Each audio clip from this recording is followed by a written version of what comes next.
கர்த்தருடைய பரிசுத்த நாமத்துக்கு மகிமை உண்டாவதாக. இந்த காலை வேளையிலும் கூட ஆண்டவருடைய சமூகத்தில் வந்து காத்திருக்கிற உங்கள் யாவரையும் ஆண்டவர் இயேசு தாமே ஆசீர்வதிப்பாராக. இந்த நாளிலும் நமக்கு தியானத்துக்கென்று தேவன் கொடுத்திருக்கிறதான வேத பகுதி 1 சாமுவேலின் புஸ்தகம் 17வது அதிகாரம் 50வது வசனம். 1 சாமுவேல் 17வது அதிகாரம் 50வது வசனம். இவ்விதமாக தாவீது ஒரு கவனினாலும் ஒரு கல்லினாலும் பெலிஸ்தியனை மேற்கொண்டு அவனை மடங்கடித்து அவனை கொன்று போட்டான். தாவீதின் கையில் பட்டயம் இல்லாதிருந்தது. அந்த பெலிஸ்தியனாகிய கோலியாத்தை தாவீது வென்றதான அந்த ஒரு காரியம், இது நமக்கு நன்றாய் தெரிந்த ஒரு வேத பகுதி தான். இதில் தாவீதினுடைய வெற்றியினுடைய ரகசியம் என்ன, அதுதான் இன்றைக்கு நாம் தியானிக்க போகிற காரியம். உங்களுடைய வாழ்க்கையில் உங்களுக்கு முன்பாக நிற்கிற சவாலான காரியங்களை நீங்கள் எப்படி ஜெயிக்கப் போகிறீர்கள்? தாவீது அவன் ஒவ்வொரு காரியத்திலும் அவன் வெற்றியை காண, ஜெயத்தை காண அவனுக்கு உறுதுணையாக இருந்த அவனுடைய செயல்பாடுகள் எப்படி இருந்தது என்பது தான் இப்போ வாசித்த இந்த வேத பகுதியில் பார்க்கும்போது, தாவீது கையில் ஒரு கவன் இருந்தது, ஒரு கல் இருந்தது. யுத்தத்துக்கு முன்பாக வந்து நின்ற ஒரு பெலிஸ்தியனோ பெரிய மலையைப் போல முன்பாக வந்து நிற்கிறான். அப்படி நிற்கும் பொழுது இவன் கையில் எந்த பட்டயமும் இல்லை, ஒரு கவனும் ஒரு கல்லும் இருக்கிறது. கவன் என்று சொன்னால் பொதுவாக எங்களுடைய ஊர் பக்கத்தில் பறவைகளை விரட்டுறதுக்கு ஒரு சுற்றி உள்ள ஒரு கல் உள்ளே வச்சு சுற்றிட்டு இப்படி விட்டாங்கன்னா அந்த பறவையை அடிக்கும். வேடர்களும் பறவைகளை அடிக்கிறதுக்கு அதை பயன்படுத்தக்கூடிய ஒரு காரியம்.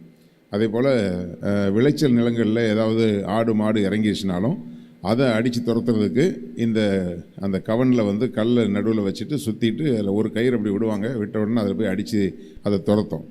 இப்படி ஆடு மேய்க்கிறவர்கள் அல்லது விவசாயம் பண்ணுகிறவர்கள், வேட்டையாடுகிறவர்கள், இவர்கள் வந்து பொதுவாக பயன்படுத்துகிறதான ஒரு பொருள். அது பொதுவாக யுத்தத்துக்கு பயன்படுத்துகிற துப்பாக்கி வேறு, வேட்டைக்கு பயன்படுத்துகிற துப்பாக்கிகள் வேறு. அப்போது அதுக்கு நிறைய வித்தியாசங்கள் இருக்கிறது. ஆனால் வந்து நிற்கிறவன் ஒரு பெரிய யுத்த வீரன். அவன் பிறந்தது முதலே அவன் யுத்த வீரனாக இருந்தான் என்று சொல்லப்பட்டிருக்கிறது. இவன் வந்து ஒரு சிறு பையன். இப்போது அவனுடைய தகப்பன் வந்து யுத்தத்தில் நிற்கக்கூடிய தன்னுடைய சகோதரர்களுக்கு சில ஆகாரங்களை வைத்து, வறுத்த பயிறு மற்றும் பால் கட்டிகளை கொடுத்து விட்டு வரும்படி, 10 அப்பங்களை கொடுத்து விட்டு வரும்படி அவனுக்கு ஒரு பொறுப்பை கொடுக்கிறார்.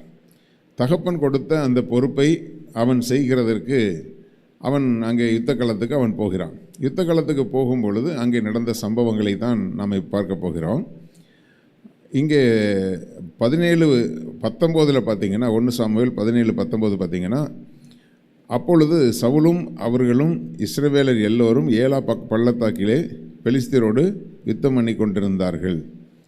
யுத்தம் பண்ணி கொண்டிருந்தார்கள் என்று சொல்லப்பட்ட வார்த்தை இங்கே எழுதப்பட்டிருந்தாலும் அங்கே யுத்தம் நடக்கலை. அவன் என்ன சொல்கிறான், நீங்கள் உங்களில் ஒருத்தன் வந்து என்னை ஜெயிச்சா போதும், நாங்கள் எல்லாருமே உனக்கு சரண்டர் ஆகிடுறோம். உங்களில் ஒருத்தன் வந்து என்னோட யுத்தம் பண்ணும்போது அவன் தோற்று போனான்னு சொன்னால் மொத்த இஸ்ரவேலர்களும் எங்களுக்கு அடிமைகளாக இருங்க அப்படின்னு சொல்லிட்டு, நீங்கள் வணங்குகிற உங்களுடைய யெகோவா தெய்வம் வந்து உங்களை வந்து தப்பு வைக்க முடியாது என்று சொல்லி அதில் சொல்லப்பட்டிருக்கிற வார்த்தை, அவன் தூஷித்தான் என்று, ஆண்டவரை சர்வவல்ல தேவனை அவன் தூஷித்தான் என்று சொல்லி பார்க்கிறோம். அப்போது அநேக நேரங்களில் இந்த உலக பிரகாரமாக பார்க்கும்போது சில காரியங்களை நாம் செய்கிறதற்கு உலக பிரகாரமான நல்ல சூழ்நிலையில் இருக்கிறவர்களுக்கு கர்த்தருக்குள் விசுவாசமாக இருந்தாலும் சில தேவைகள் சந்திக்கப்படாத சூழ்நிலைகளிலே அல்லது சில பொதுவான அதாவது அவர்களுடைய பொருளாதார சூழ்நிலைகளை பார்க்கும் பொழுது நம்மை பார்க்கிலும் அவர்கள் மேலான ஒரு இடத்துல இருக்கலாம். அப்படி இருக்கும் பொழுது கடந்த நாளில் கூட ஒரு சகோதரி சொன்னாங்க, அவங்க வீட்டில் ஒரு ஆக்சிடெண்ட் ஆகி போச்சு, அந்த பையன் ரொம்ப கஷ்டப்பட்டான். அப்போது அந்த குடும்பத்தை சேர்ந்தவங்க சொன்ன ஒரு வார்த்தை என்னன்னு சொன்னால், நீ ஏசுன்னு போனல, அதான் அவன் குடும்பத்தில் தரித்திரம் பிடிச்சி ஆட்டிகிட்டு இருக்குது.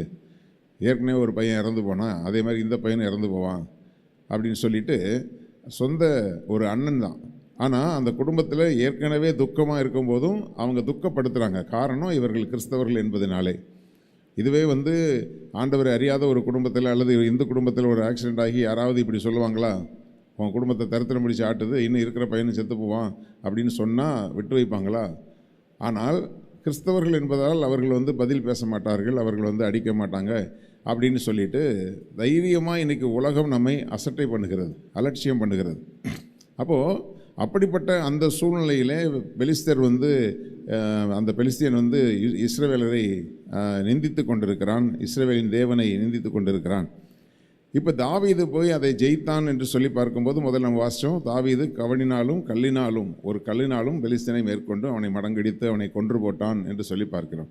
அப்படி இவன் கையில் பட்டயம் இல்லாதிருந்தும் அவனை ஜெயித்ததுக்கு என்ன காரணம் அப்படின்னு பார்க்கும் பொழுது 20வது வசனம் பார்த்திங்கன்னா, தாவீது அதிகாலையில் எழுந்து ஆடுகளை காவலாளி வசமாய் விட்டு ஈசாய் தனக்கு கற்பித்தபடியே எடுத்து கொண்டு போய் ரதங்கள் இருக்கிற இடத்திலே வந்தான்.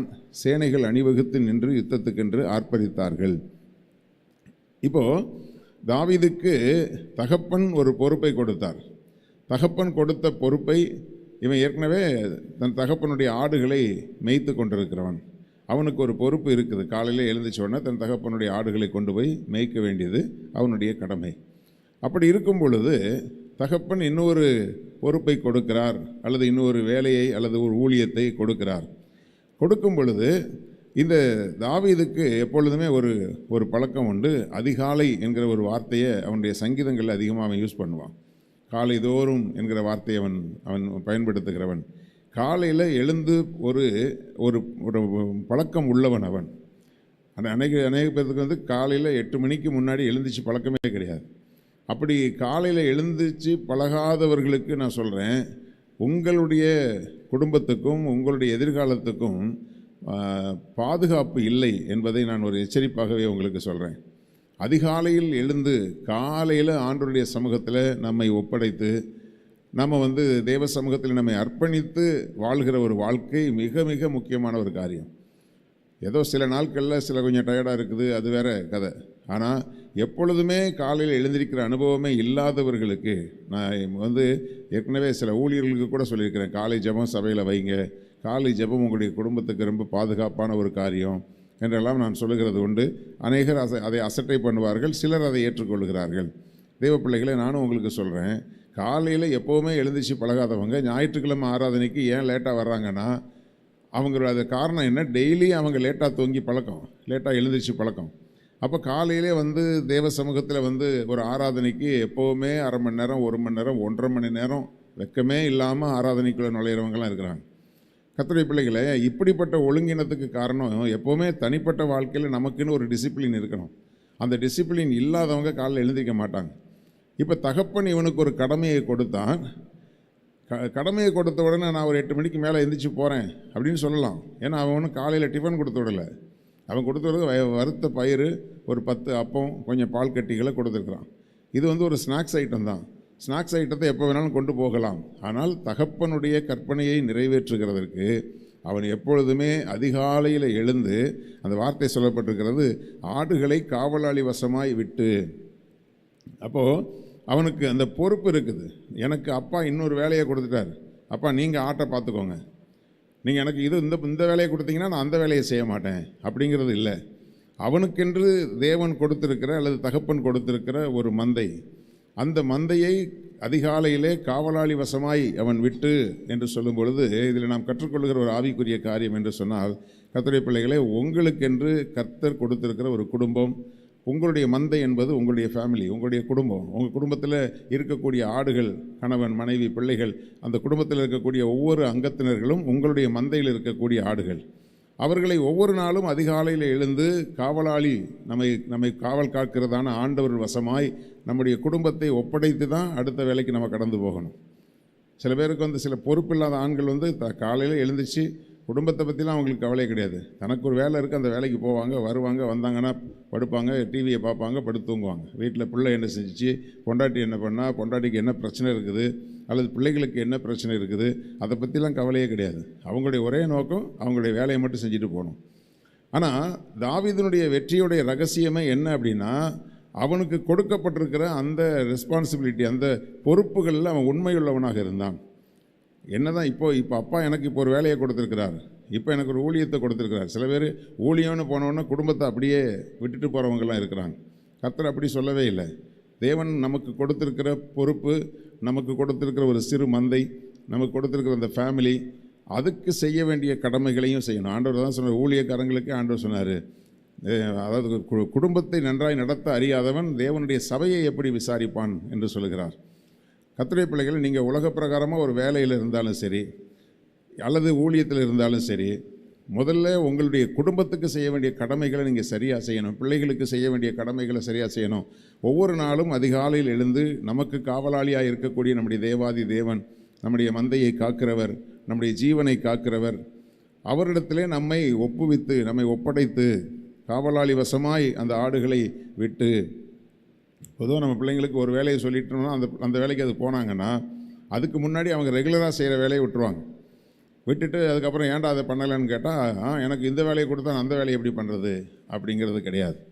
தகப்பன் எனக்கு ஒரு வேலையை கொடுத்துருக்கிறார், அல்லது நம்முடைய தேவாதி தேவன் நமக்கு ஒரு ஊழியத்தை கொடுத்துருக்கிறார், நமக்கு சுவிசேஷம் அறிவிக்க வேண்டிய கடமையை கொடுத்துருக்கிறார், அல்லது சத்துருக்களை முறியடித்து ஜெபிக்கிற ஒரு ஜெபத்தை தேவன் கொடுத்திருக்கிறார். நமக்கு கொடுத்திருக்கிற அந்த பொறுப்புகளை தேவனுடைய கரத்தில் இருந்து பெற்றுக்கொண்டோமானால் அந்த கற்பனைகளை செய்கிறதுக்கு முன்னாடி காவலாளி வசமாய் சகல காரியங்களையும் ஒப்படைக்கணும்.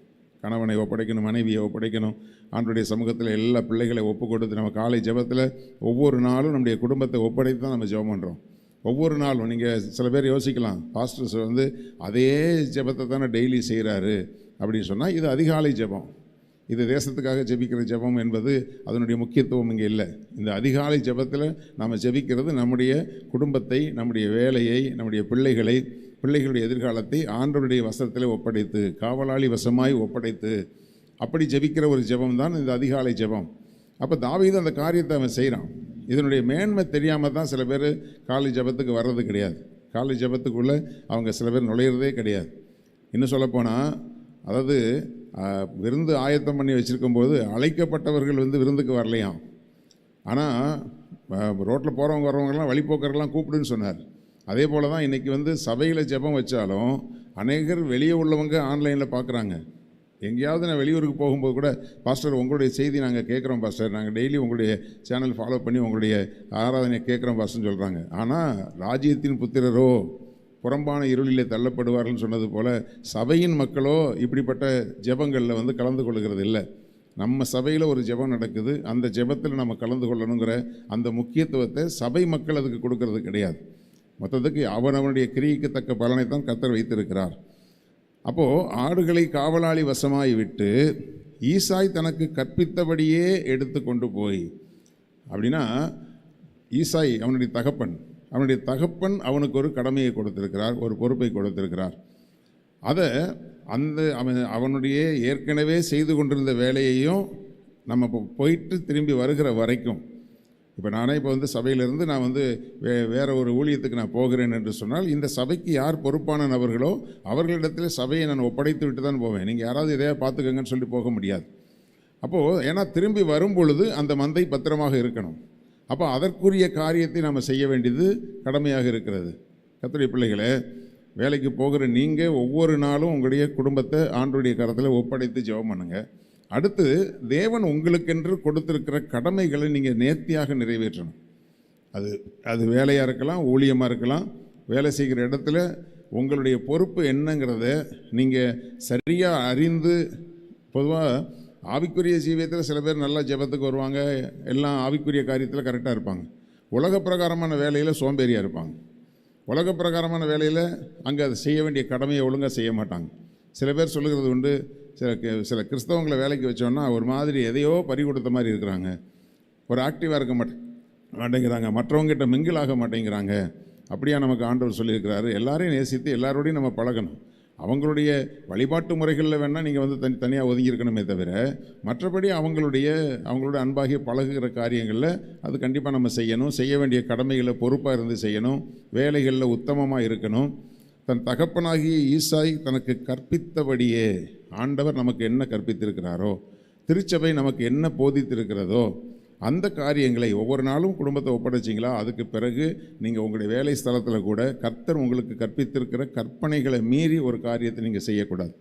அப்போ தனக்கு கொடுத்த பொறுப்பில் உண்மை உள்ளவனாக இருக்கிறபடினாலே, இங்கே பாருங்கள், அவன் ரதங்கள் இருக்கிற இடத்திலே வந்தான். அங்கே சேனைகள் அணிவகுத்து நின்று யுத்தத்துக்கு ஆர்ப்பரித்தார்கள். இப்போ இவன் நினச்சிட்டு இருந்தால் பயங்கரமாக நம்ம அண்ணன்மாரெலாம் யுத்தம் பண்ணிகிட்டு இருக்காங்க போல இருக்குன்னு அங்கே போய் பார்த்தா அங்கே அந்தளவுக்கு ஒன்றும் இல்லை, ஒரே சும்மா ஆர்ப்பரிப்பு தான். அதுக்கப்புறம் அந்த கோலியாத்து வந்த உடனே எல்லாம் ஓடிடுவாங்க. அது அப்படி தான் அங்கே வசனம் இருக்குது. அவன் வந்து நின்ன உடனே ஓடிடுவாங்க. டெய்லி இவங்களுடைய டியூட்டி என்னென்னா, டெய்லி வந்து நின்று யுத்த காலத்தில் நிற்கணும், ஆர்ப்பரிக்கணும், அந்த பெலிஸ்தீன் வந்த உடனே ஓடிடணும். இதுதான் அவங்க டெய்லி பண்ணிகிட்டு இருந்தது. இவன் யோசிச்சுட்டு இருந்தால் அண்ணன் மாதிரிலாம் பயங்கரமாக அங்கே யுத்தத்தில் நிற்கிறாங்க, உயிரை கொடுத்து அங்கே யுத்தம் பண்ணுறாங்கன்னு பார்த்தா இதுதான் அவங்களுடைய டெய்லி கடமையாக இருந்தது. அவன் வந்து சொன்னால் யாராவது ஒருத்தன் என் கூட வந்து யுத்தம் பண்ணுங்க அப்படின்ட்டான். எல்லாரும் வாங்கன்னு சொன்னால் ஏதோ போய் மோதி பார்க்கலாம், ஆனால் யாராவது ஒருத்தன் வந்து என்னை ஜெயிச்சு காட்டுங்கன்னு சொல்லிட்டான். இப்போ இங்கே போய் அவன் வந்து பாருங்கள், தன்னுடைய வேலையில் தன்னுடைய கடமையில் அவன் உண்மை உள்ளவனாக இருந்தபடினாலே, நமக்கு நல்லா அடிக்கடி நமக்கு தெரிஞ்ச ஒரு வசனம், தன் வேலையில் ஜாக்கிரதை உள்ளவனை கண்டாயானால் அவன் நீசருக்கு முன்பாக நில்லாமல் அவன் ராஜாக்களுக்கு முன்பாக நிற்பான் என்று சொல்லப்பட்டிருக்கிறது. அவன் ஒரு சின்ன பையனாக இருந்தாலும் தன் வாழ்க்கையில் ஒரு டிசிப்ளின் இருந்துச்சு, ஒரு ஒழுக்கம் இருந்துச்சு, ஒரு உண்மை இருந்தது, ஒரு கடமையை கரெக்டாக செய்யணும், எந்த வேலையை செய்தாலும் நீட்டாக செய்யக்கூடிய அனுபவம். இன்றைக்கி நம்ம பிள்ளைகள்கிட்டலாம் வந்து எந்த வேலையை செஞ்சாலும் அதை நீட்டாக செஞ்சு அந்த காரியத்தை செய்ய முடிக்கணுங்க அப்படிங்கிறதெல்லாம் கிடையாது. ஏதோ சொன்னீங்க இந்த செஞ்சுட்டேன் அப்படிங்கிற மாதிரி இருப்பாங்களே தவிர அதை நேர்த்தியாக செய்து முடிக்கிற பழக்கம் கிடையாது. ஆனால் தாவீதனுடைய வெற்றியினுடைய ரகசியமே காலைதோறும் எழுந்து தன் காரியங்களை தேவனிடத்தில் ஒப்படைத்து தன் தகப்பனுடைய வார்த்தையை அவன் மீறுகிறதில்லை. தன் தகப்பன் வந்து கற்பித்தபடியே அவன் அதை எடுத்து கொண்டு போனான். இதெல்லாம் உங்களுடைய தனிப்பட்ட வாழ்க்கையில் உங்களுக்கு இருக்கிற உண்மை, அந்த ஒழுக்கம் உங்களுடைய வேலை ஸ்தலத்தில் அது ரிஃப்ளெக்ட் ஆகும். நீங்கள் வீட்டில் எப்படி இருக்கிறீங்களோ அப்படி தான் நீங்கள் வேலை ஸ்தலத்துலேயும் இருப்பீங்க. வீட்டுக்குரிய காரியங்களில் உண்மையாக இருந்தீங்கன்னா கண்டிப்பாக வேலை ஸ்தலத்துலேயும் உங்களுக்கு நீங்கள் நீசருக்கு முன்னாடி போய் நிற்க மாட்டீங்க. மேல் அதிகாரிகளுக்கு இணையாக நீங்கள் நிற்கக்கூடிய அளவுக்கு தேவன் உங்களை உயர்த்துவார். ஊழியத்திலும் அப்படித்தான், வேலைகளிலும் அப்படித்தான். அப்படிப்பட்ட ஒரு ஒழுக்கம் அவனுக்குள்ளே இருந்தபடினால அவன் போய் கொடுத்துட்டு, எப்பா பயங்கரமான ஆளாக இருக்கான்ப்பா வந்திருக்கிற கோலியாத்து, இவங்கிட்ட போய் ஏன் யுத்தம் பண்ணுறீங்கன்னு இப்படி ஏதாவது டிஸ்கரேஜ் பண்ணுற மாதிரி வார்த்தைகளை அவங்க சொல்லலை. அங்கே போகும் பொழுது அங்கே அந்த காரியங்களை பார்க்கும் பொழுது அவன் வந்து இந்த இஸ்ரவேலின் சேனையை இவன் நிந்தித்து கொண்டிருக்கிறானே அப்படின்னு சொல்லிட்டு இவனுக்கு தன் தேவனை நிந்திக்கிற காரியம் இவனுக்கு ஒரு பெரிய கோபத்தை உண்டாக்குது. ஆனால் அங்கே நிற்கிற ஆட்களுக்கு கேட்டு பழகி போயிடுச்சு. சில நேரத்தில் தேவநாமம் தூஷிக்கக்கூடிய அளவுக்கு இவங்க சில காரியங்களை செய்வாங்க, அதை பற்றி கவலையே பட மாட்டாங்க. தேவ பிள்ளைகளே, உங்கள் மூலமாக தேவன் மகிமைப்பட வேண்டும், உங்கள் மூலமாய் தேவன் வெளிப்பட வேண்டும், உங்கள் மூலமாய் தேவனுடைய நாமம் தூஷிக்கப்படக்கூடாது. இங்கே வந்து இவங்க வந்து தேவன் மேலேயும் விசுவாசம் இல்லை, தங்களுடைய பலத்தின் மேலேயும் விசுவாசம் இல்லை. கடைசியில் அங்கே நின்று தேவநாமம் தூஷிக்கப்படுகிறதுக்கு ஏதுவாக அங்கே அவர்கள் நின்று கொண்டிருக்கிறார்கள். கர்த்தருடைய பிள்ளைகளே, நீங்கள் விசுவாசத்தில் உறுதியாக நின்னீங்கன்னு சொன்னால் உங்கள் மூலமாய் தேவனுடைய நாமம் மகிமைப்படும். நீங்கள் விசுவாசமே இல்லாத ஒரு கிறிஸ்தவ வாழ்க்கை வாழ்ந்தீங்கன்னா உங்கள் மூலமாக தேவனுடைய நாமம் தூஷிக்கப்படும். அங்கே அப்படி தூஷித்து கொண்டிருக்கும் பொழுது இவன் அதற்குரிய காரியத்தை பேசுகிறான். ஏன் இவன் வந்து இப்படி பேசுகிறான் அப்படிங்கும்போது நான் சுருக்கமாக முடிக்கிறேன்.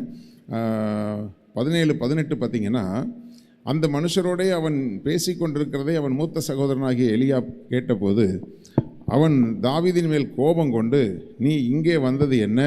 வனாந்தரத்தில் உள்ள கொஞ்ச ஆடுகளை எங்கே நீ யார் வசத்தில் விட்டாய்?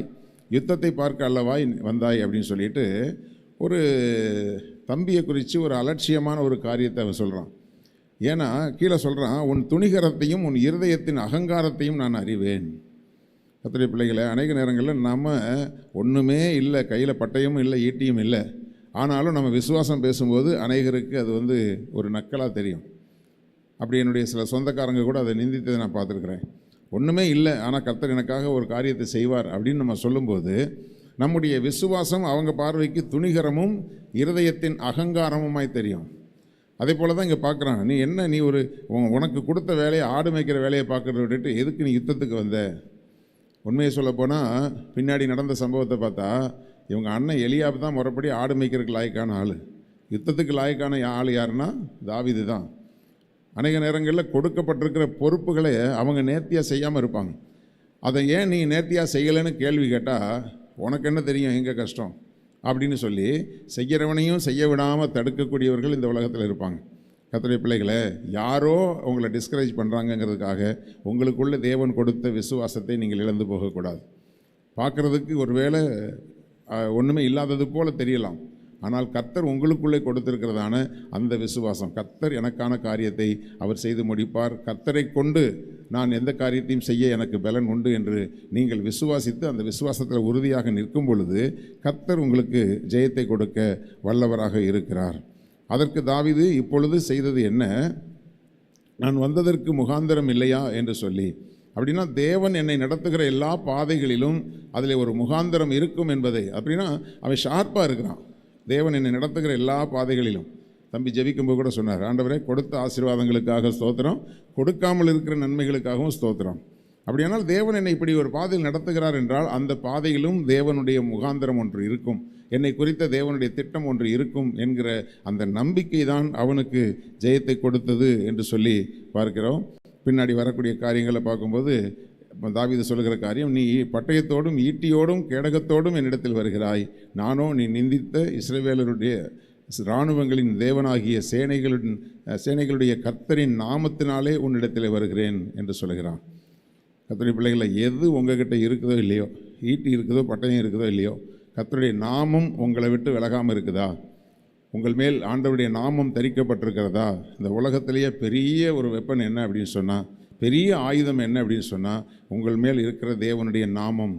அந்த நாமத்தினாலே உம்மாலே ஒரு சேனைக்குள் பாய்வேன், என் தேவனாலே ஒரு மதிலை தாண்டுவேன் என்று அவன் சங்கீதத்தில் அவன் எழுதியிருக்கிறான்னு சொன்னால், அவன் வாழ்க்கையில் அனுபவித்த ஒரு காரியம்தான். அவனுடைய வெற்றியினுடைய ரகசியமே அதிகாலையில் எழுந்து கொள்வதும், காவலாளி வசமாய் ஒப்படைக்கிறதை ஆண்டவருடைய வசமாய் ஒப்படைக்கக்கூடிய காரியங்களை ஒப்படைக்கிறதும், ஆண்டவருடைய திட்டம், தகப்பனுடைய திட்டம் என்னவோ அந்த திட்டத்தை நிறைவேற்றுகிறதற்கு போகிற இடம் ஒரு யுத்த களமாக இருந்தாலும் என்னை அனுப்புகிறவர் என் தகப்பன், என் தகப்பனுடைய அவர் கற்பித்தபடி நான் போகும் பொழுது அங்கே ஒரு முகாந்திரம் இருக்கும், எனக்கு ஒரு ஜெயத்தை கர்த்தர் கொடுப்பார்.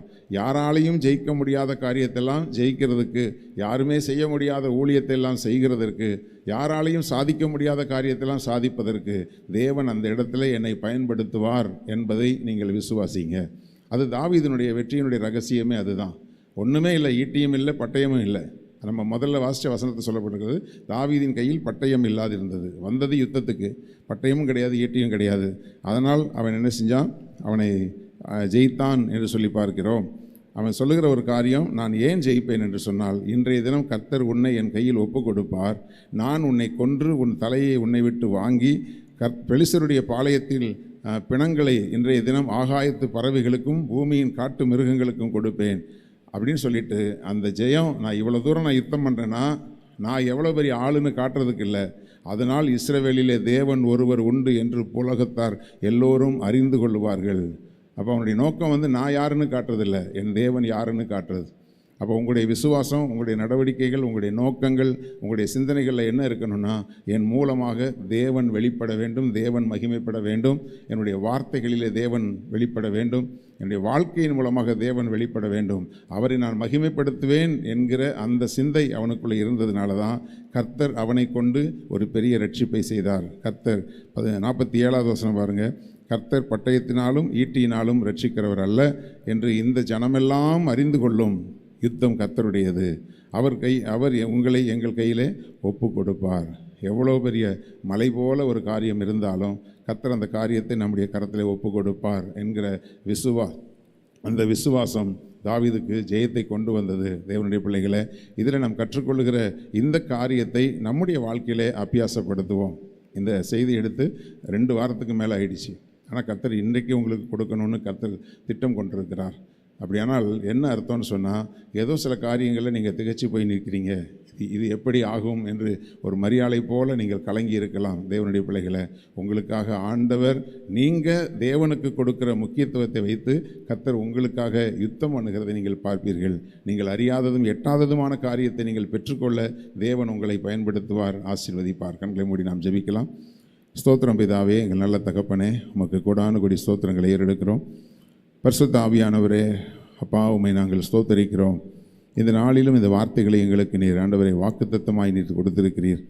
ஆண்டவரே உமக்கு ஸ்தோத்திரம். கர்த்தர் ஆண்டவரே ஸ்தோத்திரம். ஒரு பட்டயம் இல்லாதிருந்தாலும், ஒரு கவனினாலும் கல்லினாலும் கூட ஜெயிக்க என் தேவன் ஆண்டவரே வல்லவராய் இருக்கிறீர். ஆண்டவரே ஹல்லேலூயா. தாவீது அவன் உள்ளுக்குள் வைத்திருந்த அந்த விசுவாசம்தான் அவனுக்கு ஜெயத்தை கொடுத்ததே தவிர ஈட்டியும் பட்டயமும் அவனுக்கு ஜெயத்தை கொடுக்கவில்லை. அதிகாலையில் எழுந்து ஆண்டவருடைய சமூகத்தில் சகலவற்றையும் ஒப்படைத்து, ஆண்டவரே தகப்பனாகி எங்கள் ஆண்டவருடைய கற்பனைகளின்படியே நாங்கள் எங்களுக்கு முன்பாக வைத்திருக்கிற யுத்த களத்துக்கு நாங்கள் செல்லும்போது எத்தனை பெலிஸ்தியர்கள் வந்தாலும் ஜெயிக்க எங்கள் ஆண்டவர் எங்களை பயன்படுத்த நீர் வல்லவராக இருக்கிறீர். உடைய பிள்ளைகளுக்கு முன்பாக நிற்கிற சவால்கள் இன்னதென்று நீர் அறிந்திருக்கிறீர் தகப்பனே. உடைய பிள்ளைகள் ஒவ்வொரு நாளும் அதிகாலையில் ஆண்டவருடைய சமூகத்தில் சகலவற்றையும் ஒப்படைத்து தங்கள் வாழ்க்கையை ஆரம்பிக்க தேவன் உதவி செய்யுங்க.